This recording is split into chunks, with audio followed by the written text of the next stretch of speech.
यदि मैं सत्य वाणी से बोला हूँ तो हमारा कोई कुछ बिगाड़ नहीं सकता। आपत्ति भी आ जाएगी, लेकिन आपत्ति जब आएगी तुम उससे पार हो जाओगे, लेकिन वाणी नहीं काट पाएगा कोई। समझो बंधुओं, दर्पण में जब चेहरा देखते हो तुम अपना, किस लिए देखते हो? किस लिए देखते हो? मैं कितना सुंदर लगता हूं, दर्पण में देखते हो। अपना मेकअप करते हो, अपनी सजावट करते हो, दर्पण में देखता हूं, देखती हूं। किस लिए? कि मेरे मेकअप में कमी ना हो जाए कहीं। लेकिन अपने उस दर्पण में नहीं देखा तुमने।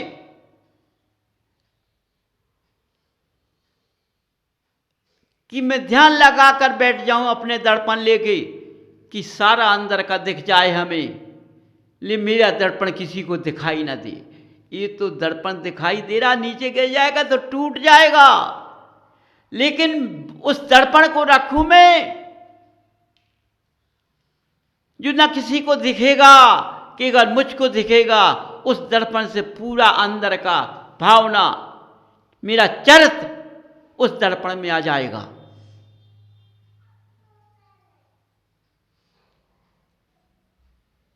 ये दर्पण कभी नहीं टूटता है, न कोई चुरा सकता है, न इस दर्पण को दूसरा देख सकता है। ये दर्पण तो तुमने छुड़ाया, उसने छुड़ाया, उसने, सबने इस दर्पण से अपना मेकअप कर लिया।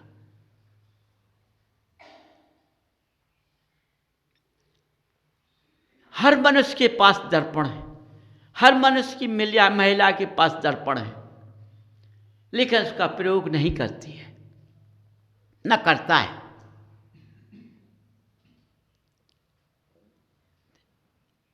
दर्पण को ध्यान से देखे ना तो सारा अंदर का दिखाई। इस दर्पण से तो ऊपर का दिखाए, अंदर का नहीं दिखाए। उस दर्पण से तो अंदर ही अंदर का दिखेगा, बाहर का नहीं दिखेगा। वो बाहर का भी दिख जाएगा, लेकिन अंदर का ज्यादा दिखेगा। बाहर का क्या है? बाहर का तो दूसरा दर्पण है, उससे देख लूंगा मैं, लेकिन ये दर्पण किसी के पास नहीं, मेरे पास है। उस दर्पण से मैं देखूंगा अपने को, अंदर से झांकूंगा, अंदर देखूं क्या खोट है। मैं दर्शन करने जाता हूं तो पहले पानी का प्रयोग कर लेता हूं, गर्म पानी का प्रयोग कर लेता हूं। ये खोट है, नहीं, मैं गर्म पानी का प्रयोग नहीं करूंगा, न करूंगी, न बनाकर किसी को पिलाऊंगी। ये मेरे गलत हाथ हो चुके हैं। ये सुबह से मेरे हाथ कहाँ जुड़ना थे, अच्छे कार्य में जाना थे। समझो, ये हाथ भगवान को जोड़ते तो ये हाथ हमको बना लेते।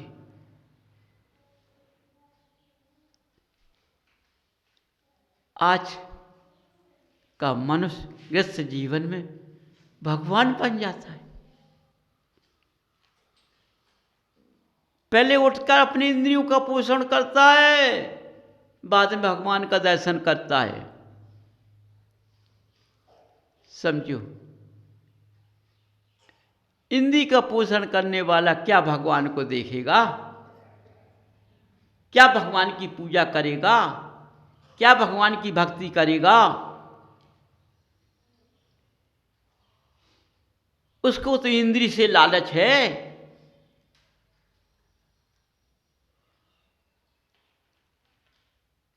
लालच से पोषण करना है। उसकी जिब्या तो चटौनी है।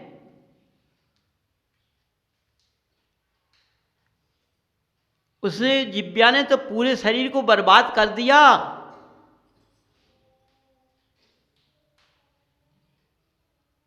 समझो, अभी नहीं, तुम किस रंग में लग गए हो बंधु, कहाँ भूल गए? कैसे इस मनुष्य पर्याय को पाया तुमने?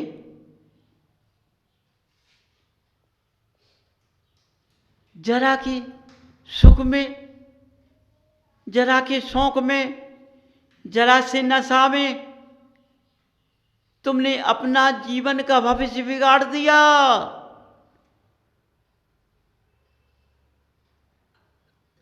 जो मिलना था वो चला गया।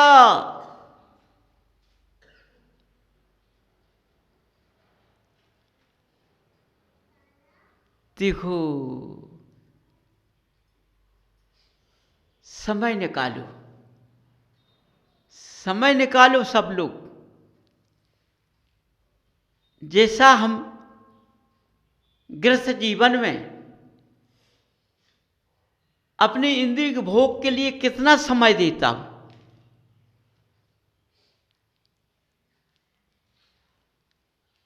अपने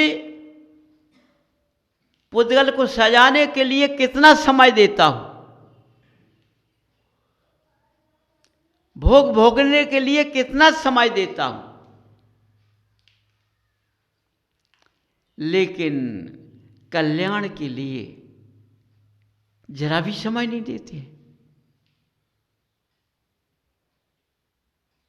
यदि जिनाल में घंटा 2 घंटा हो गए तो इतने अहंकारी बन जाते, तो हमने 2 घंटा दे,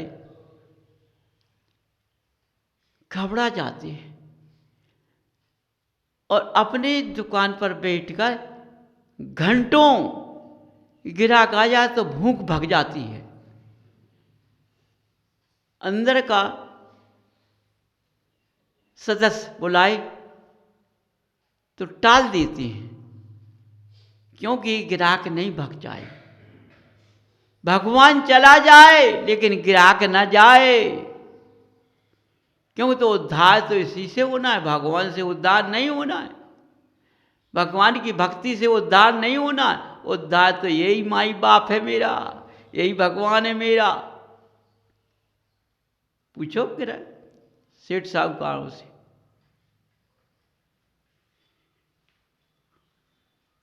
कितने प्यार से बोलती उससे, कितने प्यार से उसको झुकते हैं।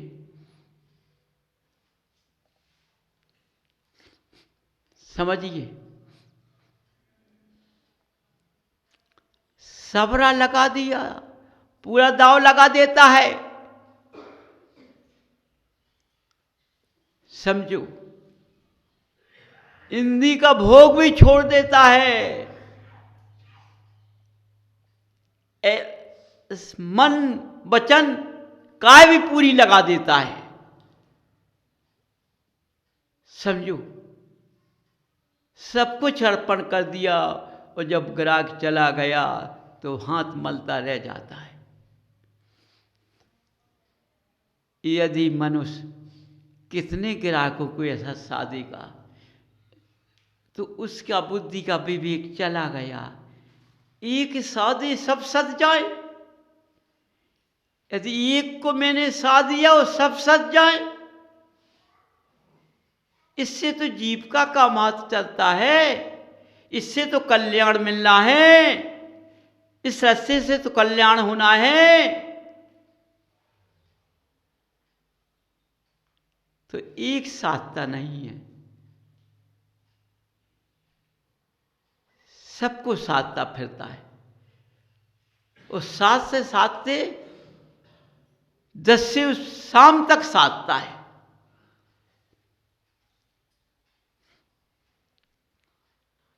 और जब शाम के गिनता है तो क्या कहता है, अरे क्या करें, आज का दिन इतना खराब निकला, माथा पीटता है माथा, आज का दिन अच्छा नहीं निकला, जाने किसका मुंह देखा।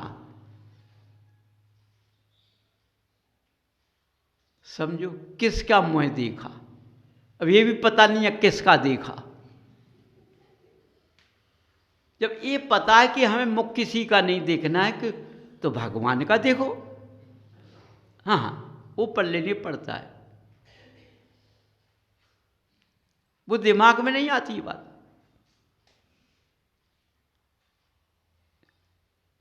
यदि भगवान का मुख दिखे, उनका रूप दिखे, उनको अपने अंदर बसा ले, अपने दर्पण कैसे देखें कि अंदर है कि नहीं है। यदि उनके बसाने में चाहे 3 घंटे लग जाए, बसाना है चाहे कुछ भी हो जाए, तो एक को बसा लिया तो सारे बसे भर में आ जाएंगे, सब बस जाएंगे, पता नहीं पड़ेगा और जेब खाली नहीं होगी।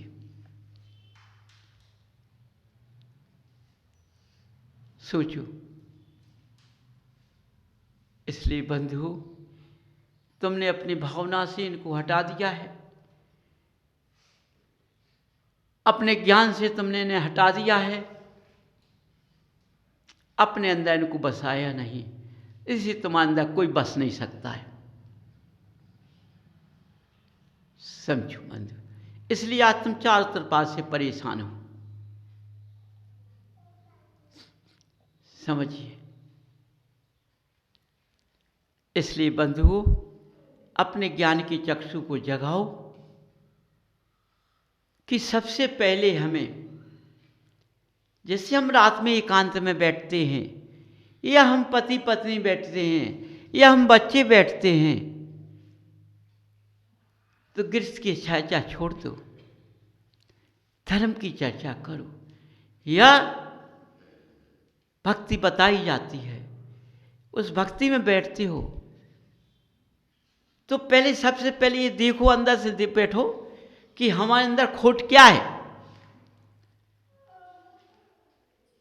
हमारे अंदर कमी क्या है, उसको पकड़ो।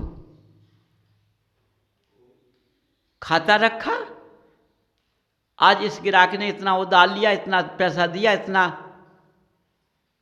उससे लेना है। शाम के देखते हो, रात के बैठ के हर साहूकार करता है, अरे वो खाता रख दे सर, अपना खाता देख पहले कि मेरे अंदर कमी क्या है। इतने अपनी कमी को दूर कर गया तो ये खाता तो अपने आप आ जाएगा।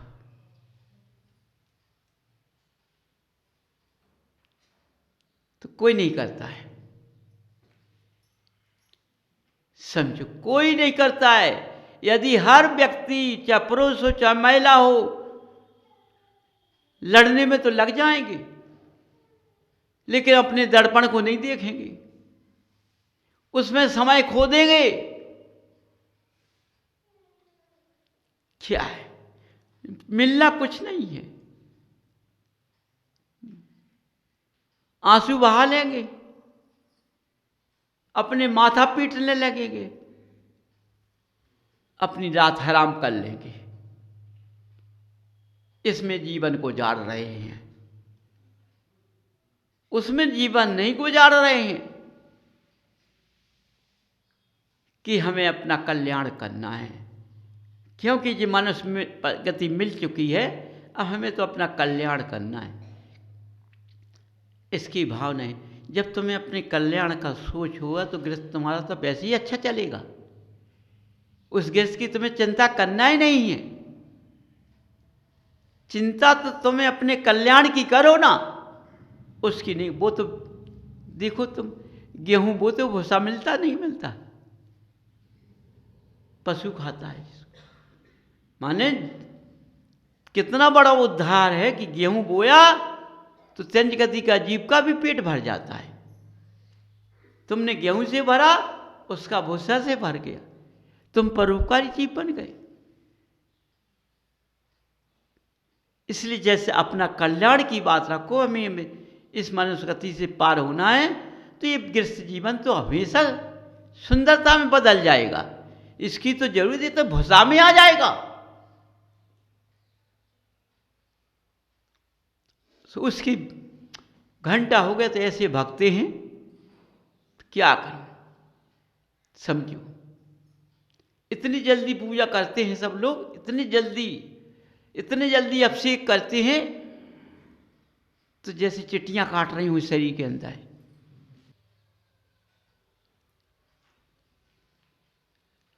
यदि तुमने धीरे धीरे दर्पण को देख देख के सबको भगा दिया तो दर्पण तुम्हें फिर साफ दिखाई देगा, फिर उसमें तुम ही दिखाई दोगे। उस दर्पण में अंदर से तुम ही दिखाई दोगे। जब तुम स्वयं अकेले दिखाई देगे तो हो सकता है भगवान का रूप तुम्हारे अंदर आ गया है। माने मेरा मन किसी जगह नहीं जाएगा, जाएगा तो भगवान के ऊपर जाएगा। यही लगन है, यही दर्पण है। इसलिए तुम्हें जिनालय का आना, अभिषेक का देखना, पूजन का करना, भक्ति का करना लाभकारी है। इसी से तुम्हारा उद्धार होगा। बंधुओं, समय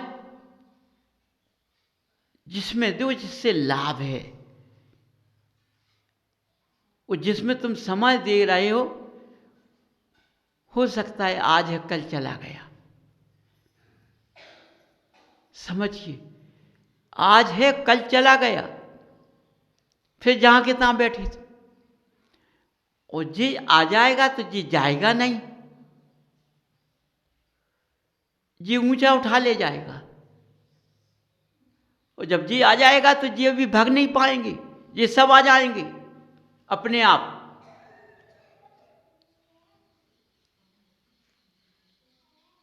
इसलिए बंधु, एक सादे सब सज जाएं, समझो। इसलिए तुम्हारा कल्याण हो सकता है। और अभिषेक का लाभ सौधर्म इंद्र का